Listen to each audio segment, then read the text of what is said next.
गौतम बुद्ध का एक शिष्य था जिसका नाम था चक्षुपाल।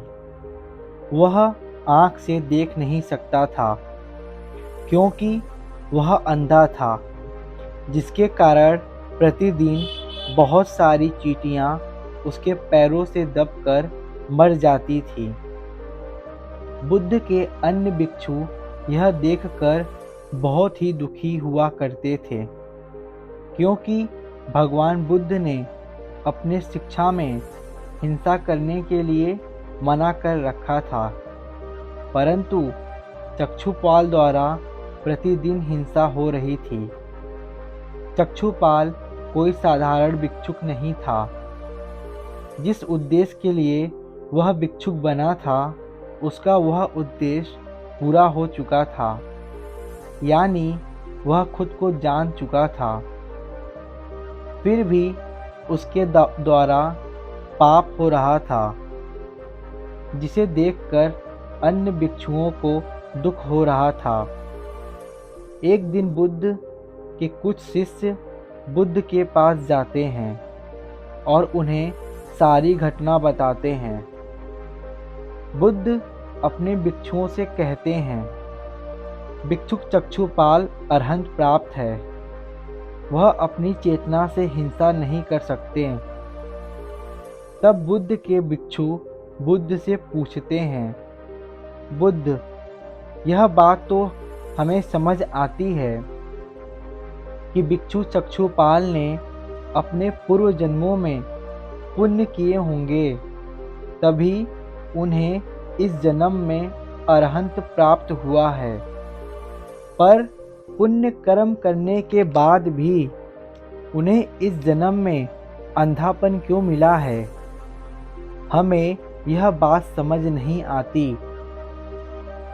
बुद्ध कहते हैं, मेरे प्रिय भिक्षुओं, जो पाप जानबूझकर नहीं करे जाते वह पाप नहीं होते। जो पाप जानबूझकर किए जाते हैं उनका फल हमें भोगना पड़ता है।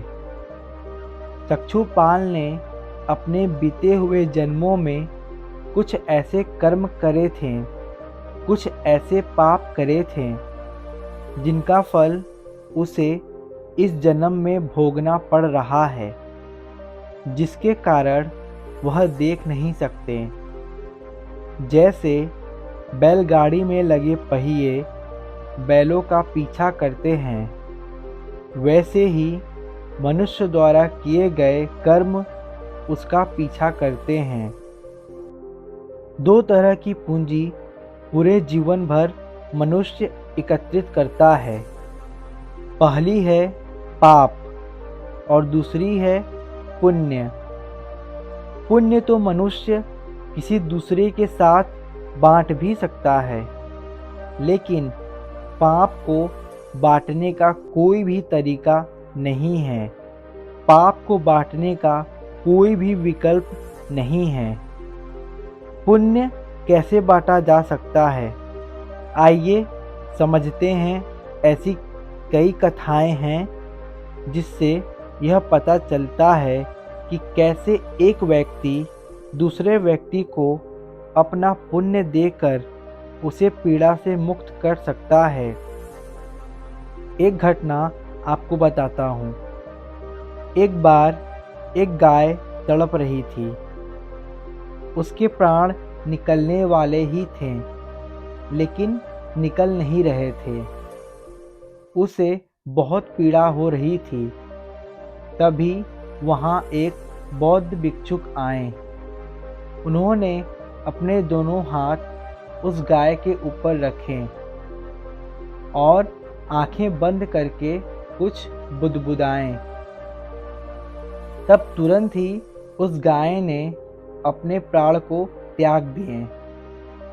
उन बौद्ध भिक्षुओं से पूछा गया कि आपने ऐसा क्या किया जो इस गाय की पीड़ा समाप्त हो गई।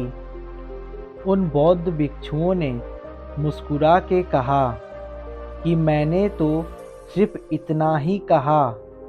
मैंने अपने अच्छे कर्म से जो पुण्य अर्जित किए हैं, मैं उन्हें इस गाय को समर्पित करता हूँ।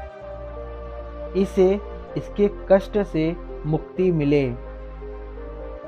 पुण्य एक पूंजी है जिसे आप दूसरों पर खर्च कर सकते हैं और फिर अपने खुद के लिए भी बचाकर रख सकते हैं।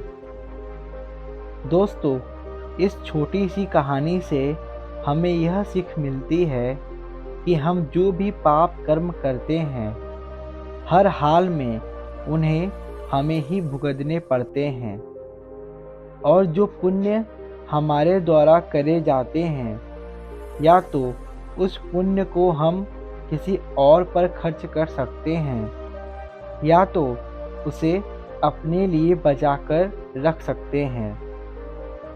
लेकिन एक करुणा से भरा व्यक्ति ही अपने अर्जित पुण्य को दूसरे पे खर्च कर सकता है।